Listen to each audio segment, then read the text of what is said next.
And beginning with Moses and all the prophets, he explained to them what was said in all the scriptures concerning himself.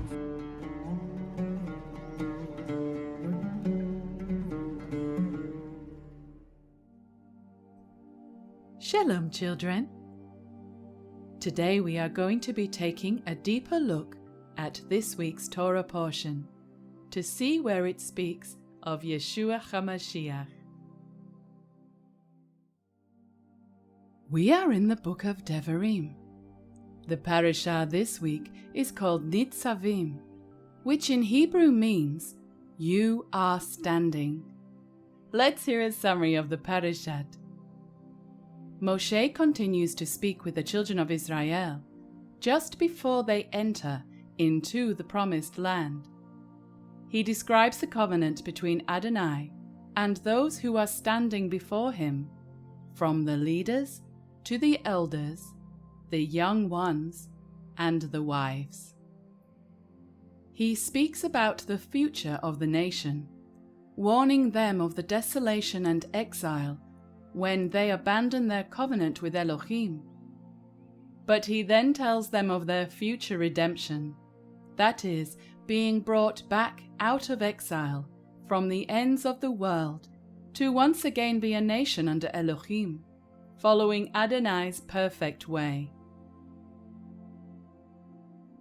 Moshe tells them the Torah is practical, saying, "The mitzvah which I command you this day is not beyond you, nor is it far from you. It is not in heaven. It is not across the sea. Rather, it is very close to you, in your mouth, in your heart, that you may do it."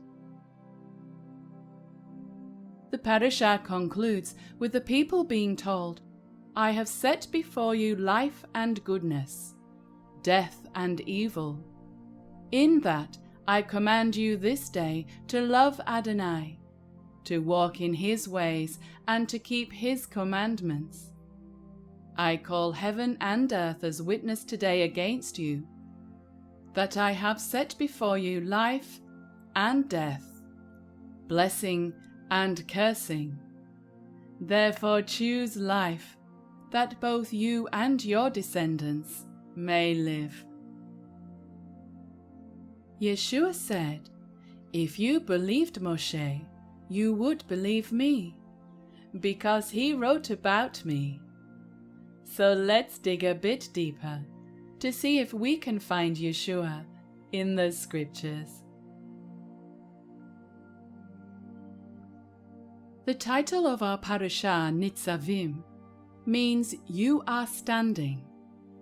In the family of Hebrew words, stand is similar to pillar and column, giving us the picture of something standing for a very long time. The prophet Isaiah wrote, "The grass withers, the flower fades, but the word of our Elohim stands forever." When we stand and trust in the everlasting word of Adonai, we put on the whole armor of God and are then able to stand against the wiles of the accuser. This reminds me of the promise Yeshua gave to Yochanan, which we can read about in the book of Revelation. "He who overcomes, I will make him a pillar in the temple of my Elohim, and he shall go out no more." The scriptures reveal the character of Yahweh as being strong and solid. Indeed, we read in the book of Psalms that Adonai is my rock, my fortress and my deliverer, my Elohim, my strength in whom I will trust, my shield and the horn of my salvation, my stronghold. Rabbi Shaul spoke of Yeshua, who is the very word of Elohim, as having the same qualities. When writing about the people in the wilderness, he said, "All drank the same spiritual drink, for they drank of that spiritual rock that followed them. and that rock was Mashiach. Do you enjoy painting and drawing? Have you ever spent time on a project and it didn't quite turn out like you hoped? Did you give up and never paint again? Of course not. But there are those who speak about giving up on Yahweh's commandments because they are just too hard. I have even heard it said, "I cannot keep all of the commandments, so I'm not even going to try and keep any of them." This is very foolish indeed, because the instructions given by our Creator are there for our well-being. Indeed, obedience towards Adonai comes with great blessings. We read in our parashat today, "Therefore, keep the words of this covenant and do them, that you may prosper in all that you do." Prosper in Hebrew is sachel and can mean success, but it also means to be wise and have understanding. It is interesting to read in the book of Proverbs how the fool feels towards wisdom and understanding. The fear of the Lord is the beginning of knowledge. Fools despise wisdom and instruction. But the prosperity of the Bible is not what the world considers prosperity. It typically thinks of having great riches and possessions as a measure of success.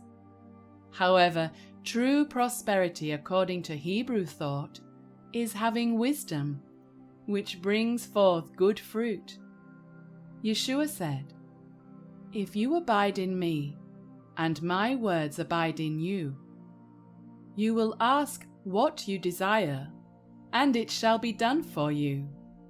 And by this my Father is glorified, that you bear much fruit, so you will be my disciples.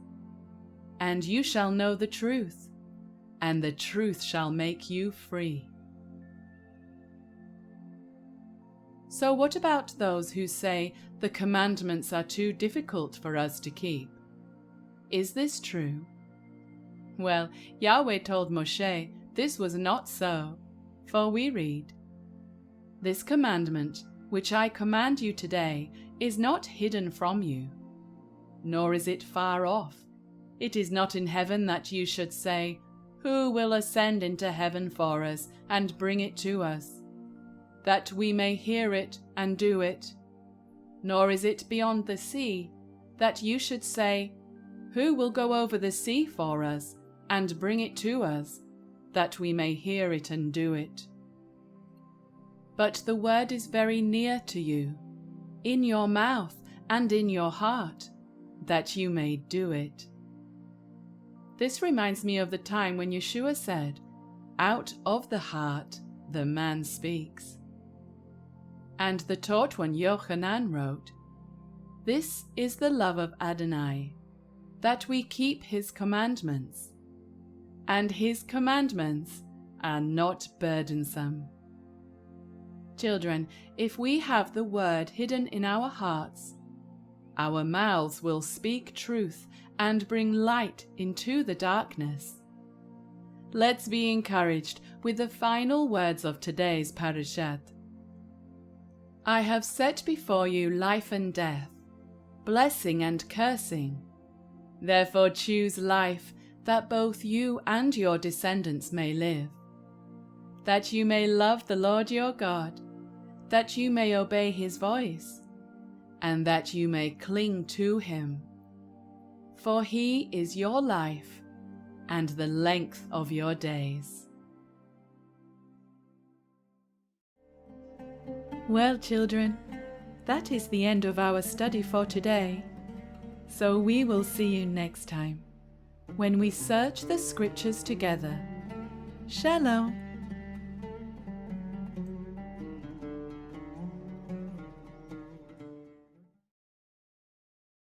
Yeshua.